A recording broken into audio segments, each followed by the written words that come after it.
year, 10 months hair update / hair journey photographs, basically explaining everything to you guys from where I started to where I'm at right now. And I've made waist length.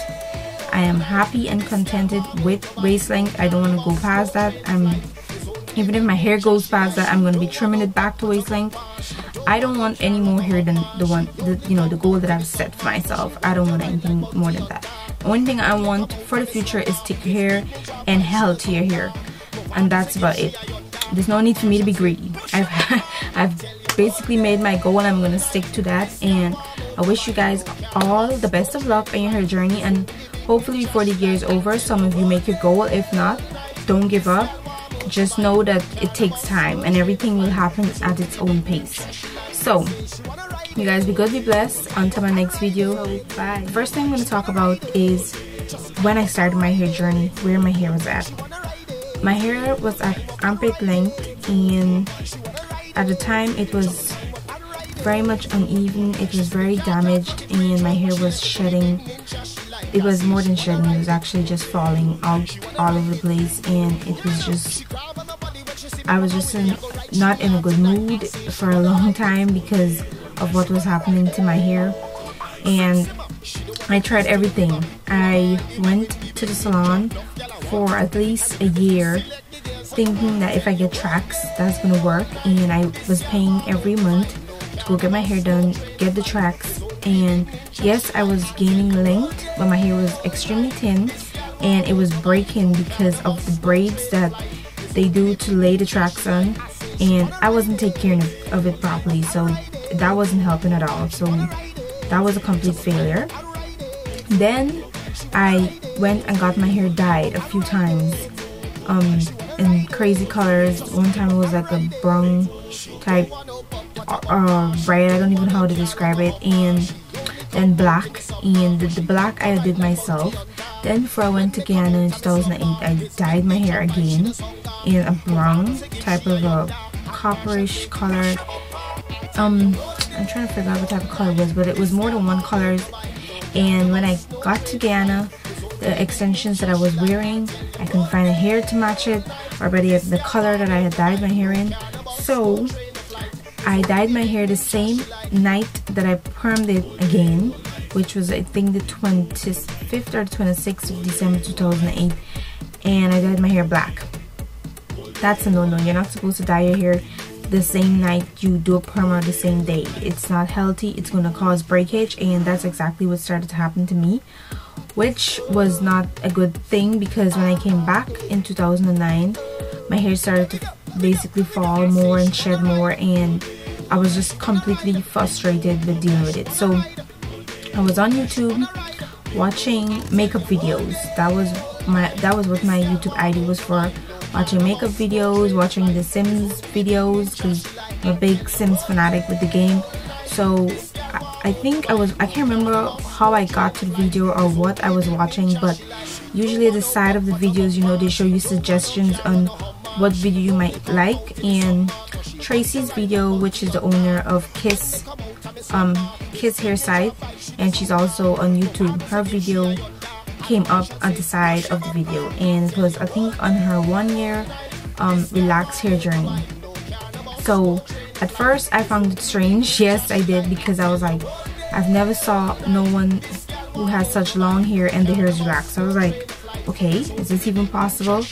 So in the beginning I contacted her through YouTube. At that time she was not as big as on YouTube as the way she is now, so she had time to answer comments, you know, and questions and stuff like that. But basically her inbox was not overflowing with questions and comments, so she had time to respond to everyone. So I sent her a message on YouTube asking her how she got her hair so long, and what did she use, what did she do. And of course, being naive and not knowing better, you assume that maybe the person was taking something special that was making their hair grow. So she replied back to me telling me that she basically took care of her hair, used a lot of hair oils, and basically stuff that, I don't know, stuff that you should be doing at home. Simple, basic stuff. It wasn't nothing too hard for me to understand, but still I wasn't like getting what she was saying, because she just gave me a short reply, and then she told me to check out her hair site, which there's more information on. So I went there, and at first, yes, when you get to the hair boards or the hair sites, it tends to be a little bit overwhelming because there's so much information for you to take in at once, and it's just like, okay, what am I supposed to do? How am I supposed to know which product is going to work for me and whatnot? And me personally, I was confused in the beginning because it was so many things that I saw on the site, like Herbal Essence, Creamy Nature. There was so many brands, and the one brand that I wanted to start with was Aftergy, and I wanted to start with that particular brand because of Atia. She was showing her natural hair, which is her relaxed hair, and how she took care of it when she's not wearing her wigs and her weaves, and she always spoke highly of Aftergy. So after my last I think I went and I got my hair perm the last day I went to the salon was in 2009, the 10th of February. So that was the last day I went to a professional salon and got my hair done. After that I was basically buying products because I already knew that when I got my hair perm there, I was not going back. I was going to start my hair journey. So I went there, got my hair perm, and then I had already bought basically everything there was in the Aftergy line, from the hairspray to the oil, everything. Of course, not knowing that everything is not going to work for your hair, I just assumed and went with it. And I started with that, and I basically followed Atia's regimen, which in time I learned to cooperate with my own and using other products. Then after the Aftergy, only a few products I kept from it that were working. Most of it I think I gave away on the hair site, and I think the hairspray I sent to my sisters. It was not the hairspray, the hair sheen spray. So I didn't use that because I think it had alcohol in it. I'm not sure, but I went and I got a alcohol-free one, which is from IC Fantasia, and that works really well, and I've had it for a while. After then I started buying Motions, Motions, Suave, VO5, Queen Helene, and I basically tried it all. And after a while you will get to know what products are working for you and what products are not working for you. And the Queen Helene was working wonderful for me. The Motions, I did not like the way it made my hair feel, and it was just droopy. The deep conditioner, it was just too loose, and I hate that. So after it was done with, I never bought it back. I was using the ORS hair mayo for a while because I was pre-pooing with that. Of course, as time goes, you learn to realize that you can use even your co-wash conditioner to pre-poo your hair, so there's no need for you to basically go get a pre-poo product of itself.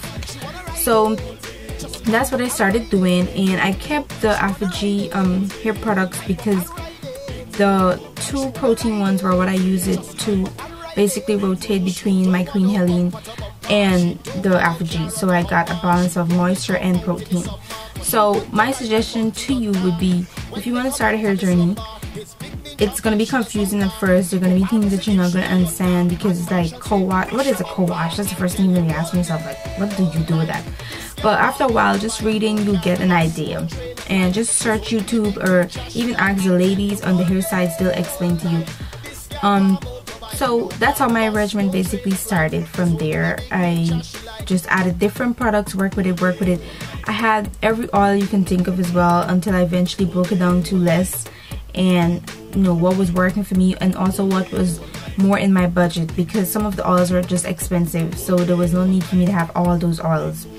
I had my first 2 videos, I think I did delete them, I'm not sure, or my first 3 videos up on YouTube of just products.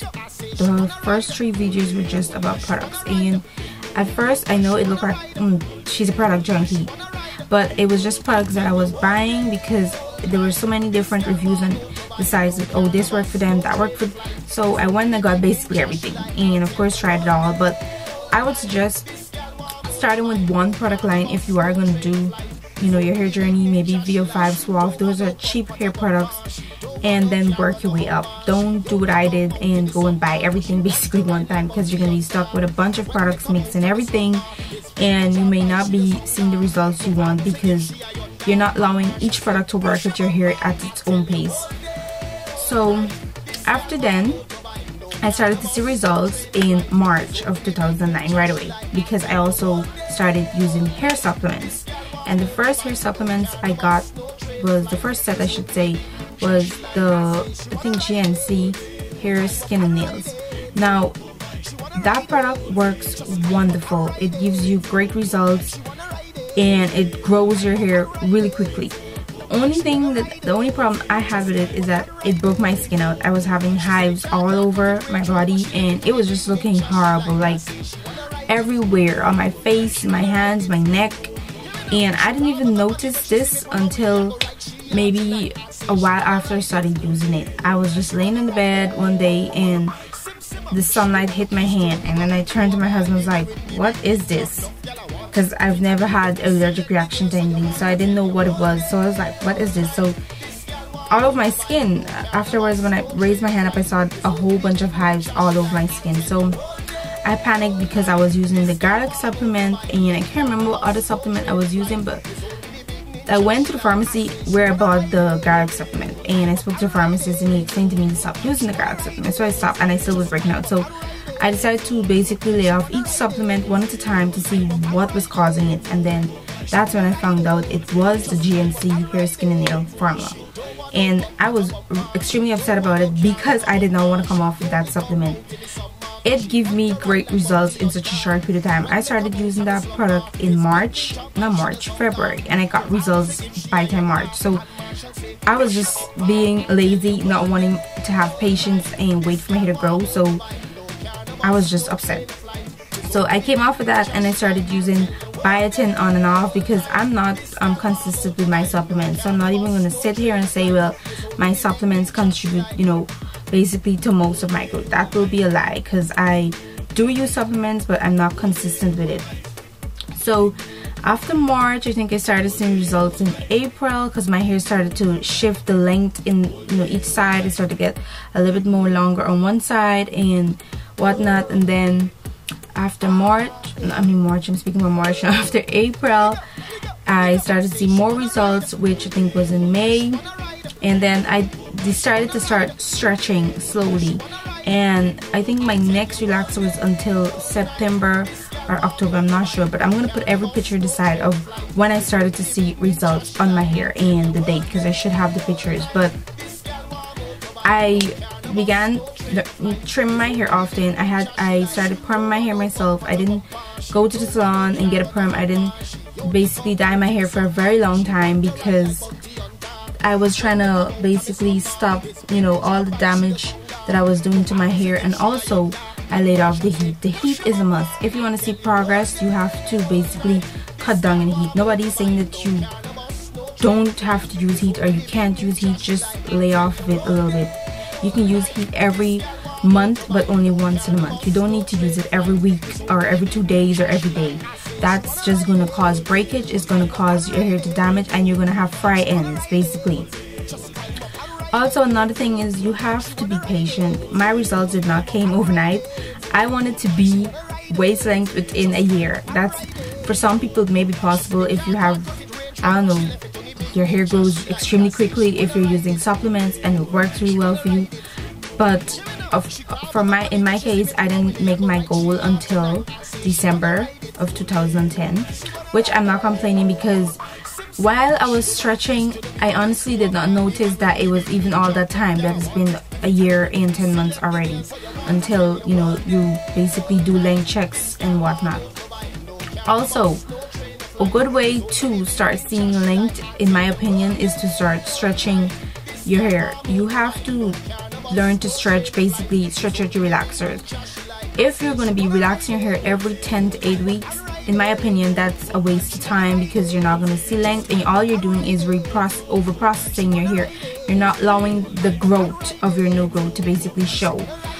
So if you usually relax your hair in 10 weeks, just try to stretch to 11 weeks. If you do good on that, you perm your hair, then you go again for the next time. You move on to 12 weeks. After 12 weeks has passed and you see that you're doing good, you do the same thing, and you keep adding a week in every time you perm your hair. So that way you're knowing if this is going to be something worth trying, if it's going to work for you, if stretching is something you can do. But overall, in my opinion, stretching is not hard. It's just basically how you maintain your hair. I think the problem a lot of people have when they're stretching their relaxer is they tend to treat their hair like it's two different sets of hair. Now obviously it is two different, you know, textures, because you have your previously relaxed hair and then you have your new growth, which is a different texture and it's way stronger than your previously relaxed hair. But in my opinion, what messes a lot of people up is that you focus so much on trying to basically maintain the new growth and don't cause the breakage at the end. You lose sight of focus of why you're stretching and what's the purpose of stretching. So me personally, when I stretch, I treat my hair as though it's one, all of it. I don't care if it's new growth, if it's previously relaxed, I treat it as one. And that's what I do every time I stretch. I moisturize my hair the same way.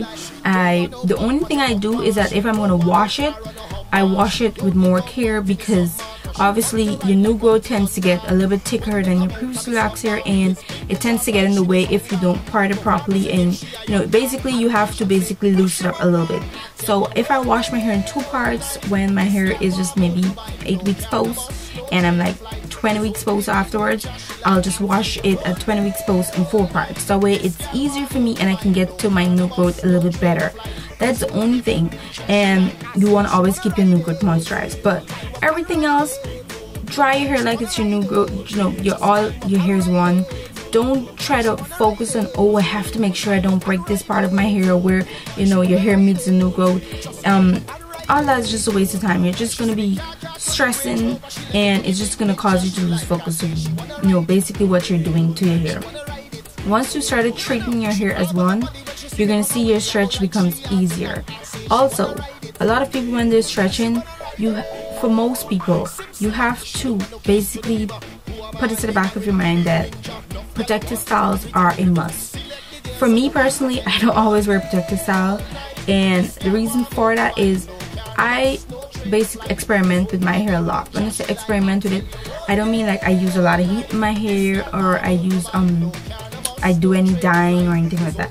I basically try different styles of my hair. What is the purpose of you growing your hair to a certain length and then you can't enjoy it? That's my opinion. So I'll try, you know, different hairstyles of my hair, and even when it's stretching, I'll wear my hair down. When it's winter time, a lot of people, when it's winter and summer, they have 2 different regimens. I don't. I honestly don't, and I just think that's a waste of time. The only thing I do, in my opinion, if you're gonna have, you know, change your hair for the winter to summer, if you moisturize less in winter, you lose, better yet, you use less oils and stuff like that in summer. Just basically watch your hair's texture. Is it going to be dry in summer, or do you have dry hair in the winter? Some people don't, some people do. I just will moisturize a little bit more in the winter, and in the summer I will moisturize, but I won't, you know, over moisturize my hair, because the heat from the sun will cause your hair to become greasy, and you'll have like a big grease ball on your head, and then you have oil dripping all over the back of your hair and your clothes, and there's no need for all that. So that's the only thing I do. I try to basically go with the weather, see how my hair is going to react to it, and take care of it that way. I don't change up my whole regimen. I don't go and buy new products. I don't basically set 2 different regimens for 2 times of the year. That's more work you're incorporating to your hair journey, and that's more time and effort you're going to be putting with manipulating your hair and doing all those stuff. I personally don't do all that. Even in the winter, I wear my hair down. It's winter right now and my hair is down. What you have to do when you're out, just make sure when you get home right away, you take care of your hair. You start moisturizing it, you start adding your oils and sealing it, and do that basically if you have to, basically every night, if that's the type of hair you have. But in my case, I can't moisturize and seal my hair every night because it's extremely greasy, so I do it every other day. Or when I feel like, you know, my hair, if I'm doing it today and tomorrow it feels dry, then I'll moisturize it. But most of the time it's usually every other day. So I just think, in my opinion, that's too much work. I don't want to be doing all that, and then you still have your own personal life to deal with. So you have to make a balance of both. And just look at when it's the different seasons, how your hair reacts. If it's going to be dry in the winter, if it's going to be dry in summer. Some people have oily scalp, so when it's summertime they don't need to use a lot of oil because their scalp basically gives off that oil, so they'll try to stay away from that. Some people in the winter, they get really dry scalp, so they oil their scalp a lot when it's winter time. That's the only thing you will, in my opinion, need to be changed. You don't need to be having 6, 7, 8 products for a whole new regimen for the winter, then another set of products for the summer. So that's basically it on the regimen and basically how you take care of your hair and you stretch in. So overall, the one thing you need to remember is patience. If you don't have patience when dealing with your hair, you're not going to see progress. It's not going to happen overnight. It's not going to happen. It's not going to be happening a week from now. It's not going to be happening at least a month from now. It's going to take time. Your hair is growing. Don't ever believe that your hair is not growing. Everyone's hair grows every month. You grow a certain amount of inches. Their hair growth may be different, yes, because some people, they may see more growth in a month than others would. But just always remember, your hair is growing. It's a matter of maintaining the length. That's the problem. If you don't maintain the length, it's going to look like, well, is my hair growing? Why am I not seeing any length? So your hair is growing. It's just that maybe you're not doing the right things to maintain the length, and basically moving from this length to, you know, all the way down here. And most of the time, protective style moisturizing helps. A lot of times I get questions asking me, what is protective style? Can you show me some protective style? Okay, there's nothing wrong with showing anyone some protective style, but the word protective style says it all. It's basically taking the ends of your hair and protecting it. So it's basically, if you want to take your hair, put it in a loose messy bun, you tuck your ends in, it's protected. You either put it in a ponytail and you tuck the hair under, it's protected. That's anything you basically do with making sure your ends are protected, that is considered a protective style. So it does not have to be a style I do, a style another, you know, one of the sisters on the hair side do, or the sisters on YouTube do. You can create your own protective style. You can make a bun, braid it to the end here, fold it up under, and next thing you have a protective style like this. It's all up to you. It's your imagination, your creativity on how you want to go about making your protective styles fun for you, and how you also want to go about making your protective style suitable for yourself. So protective style all comes down to how you want to wear your hair.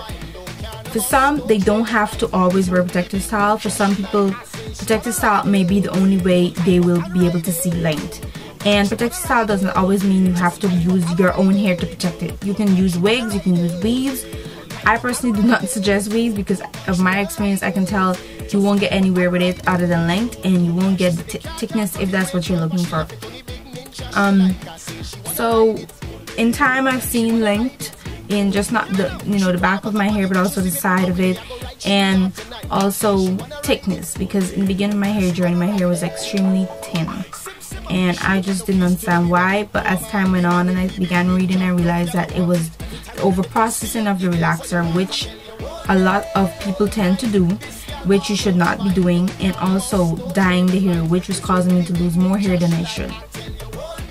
So I hope everything I said will be helpful.